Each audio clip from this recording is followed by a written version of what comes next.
Beautiful इस्लाम के नाजरीन, अगर आप सोशल मीडिया पर थोड़ा सा सर्च करें तो आपको हर दूसरी वीडियो इमाम मेहदी की आमद के बारे में मिलेगी। ये तो सब मुसलमान जानते हैं कि इमाम मेहदी ने आना है और जैसे जैसे वक्त गुजर रहा है उनके ज़हूर का वक्त भी करीब आ रहा है। हम जानते हैं कि आप सल्लल्लाहु अलैहि वसल्लम ने अहदीस में जो निशानियाँ बताई, इनमें से कुछ तो पूरी हो चुकी हैं और कुछ पूरी हो रही हैं, जिसमें एक निशानी हाल ही में पूरी हुई है, जिस पर हमारा आज का मौजू होगा, जिसकी मदद से हम ये जानने की कोशिश करेंगे कि अब इमाम मेहदी के ज़हूर में कितना वक्त बाकी है और इस निशानी हदीस में किस तरह बयान किया गया है। प्यारे नाजरीन, आप सोशल मीडिया पर इमाम मेहदी के ज़हूर के मुतल्लिक जितनी भी वीडियोस देखेंगे, इसमें 80% यही बात करेंगे कि 2023 में ही इमाम मेहदी का ज़हूर होगा और इसकी सबसे बड़ी वजह फरवरी में नमूदार होने वाला सबज़ दुमदार सितारा है, जो कि हदीस में बयान किया गया है। इस हदीस के मुताबिक इमाम मेहदी की आमद से कबल मशरिक से एक सबज़ रंग का सितारा नमूदार होगा, जिसकी दुम चमक रही होगी। रिपोर्टर्स की एक रिपोर्ट के मुताबिक ज़मीन से 2 करोड़ 64 लाख मील की दूरी पर यह सितारा ज़मीन के इतना करीब था कि इसे आसानी से देखा जा रहा था, क्योंकि इसकी रफ्तार भी बहुत आहिस्ता थी, जिसकी वजह से तकरीबन 1 हफ्ते तक नज़र आता रहा। ये 50,000 बरस में पहली बार ऐसा हुआ है और 1 महीने तक ये ज़मीन के आसपास रहा। प्यारे नाजरीन, अब सवाल ये है कि क्या ये वही सितारा है जिसका हदीस पाक में ज़िक्र किया गया है, या फिर ये आम ही कोई सितारा है। इस हवाले से इमाम जाफ़र सादिक़ का फरमान है कि इमाम मेहदी के ज़हूर से कबल जो सितारा नमूदार होगा वो सफ़र के महीने में होगा।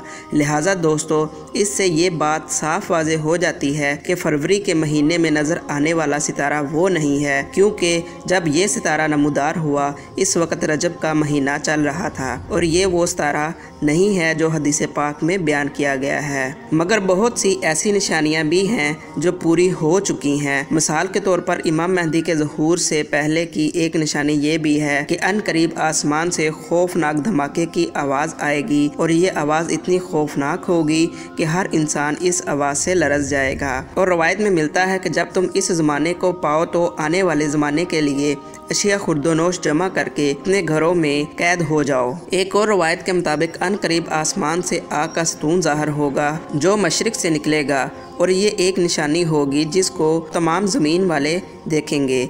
इसके अलावा रमज़ान के बारे में एक रवायत है कि किसी एक रमज़ान में आसमान से एक खौफनाक आवाज़ सुनाई देगी और इसके कुछ अरसा बाद इमाम मेहदी का ज़हूर होगा। प्यारे दोस्तों, अब अगर लबनान और शाम के हालात पर नज़र डाली जाए तो वहाँ के हालात इस कदर ख़राब हैं कि हर रोज़ धमाकों की आवाज़ें सुनाई देती हैं और पूरी दुनिया इसको देख रही है।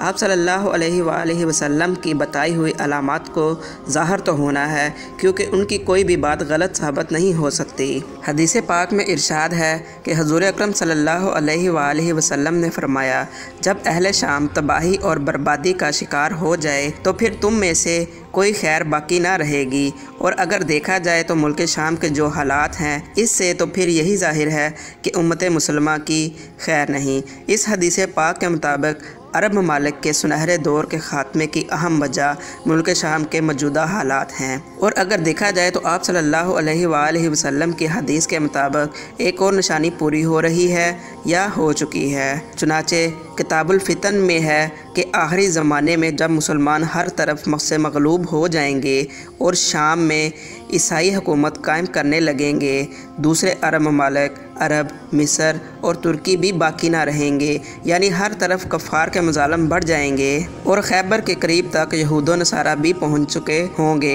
और बचे खुचे मुसलमान मदीना मुनव्वरा में पहुंच जाएंगे। इस वक्त इमाम मेहदी का ज़हूर होगा। जी तो प्यारे दोस्तों, ये थी आज की वीडियो जिसमें इमाम मेहदी के ज़हूर की निशानियों के बारे में ज़िक्र किया गया। इस बारे में आपकी क्या राय है, कमेंट सेक्शन में अपने ख्यालात का इजहार ज़रूर करिएगा। मिलते हैं अगली वीडियो में, तब तक अपना और अपने प्यारों का ढेर सारा ख्याल रखिए। अल्लाह निगहबान।